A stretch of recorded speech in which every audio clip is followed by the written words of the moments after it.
Tikenja fera ça. Quelle honte, quelle honte. Tu nous as humiliés. Ouais, les politiciens corrompus, les imams corrompus, la jeunesse corrompue. Mais on ne savait pas que les règlements aussi étaient corrompus. On ne savait pas que les guerriers d'Afrique étaient corrompus.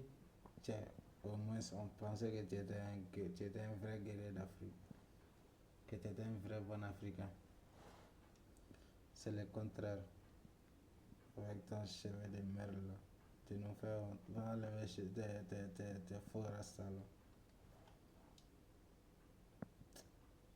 Écoutons les témoignages des panafricains. Imbécile. Quelle honte. Tikenja ment. Les pays, l'AES n'a pas 3 présidents. Elle a un président. Écrivez ça. Dites à Tikenja Écoutez, un président. D'arrêter en réalité de désinformer. Parce que c'est de la désinformation. Là, il se fait agent de désinformation. Et c'est pour ça que j'ai dit que c'est un pécheur en nos troupes. Donc c'est quelqu'un qui est là pour semer la confusion dans les esprits. Est-ce que c'est clair? On continue. Il dit, donc on a l'impression que bon, c'est être unis pour éviter d'aller aux élections. Ok, on va parler des élections. Tikenja, là, vous avez un problème, c'est que vous entrez dans un sujet que vous ne maîtrisez pas.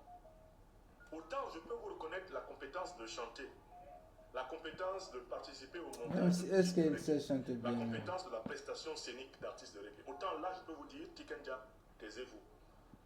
Ou alors venez à l'université, nous allons vous former. Parce que c'est un problème de niveau intellectuel.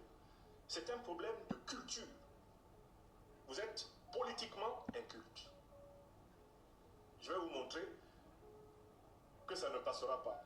On a l'impression que c'est être unis pour éviter d'aller aux élections. Monsieur Tikenja Fakoli, est-ce que vous pouvez nous faire le bilan des élections en Afrique? On va commencer ça par là. Les élections au Cameroun, vous appelez ça élection? Les élections au Congo, Brazzaville, vous appelez ça élection? Les élections au Gabon, vous appelez vraiment ça élection? Ça mérite le nom d'élection. Les élections en Côte d'Ivoire, Tikenja Fakoli, ça mérite le nom d'élection.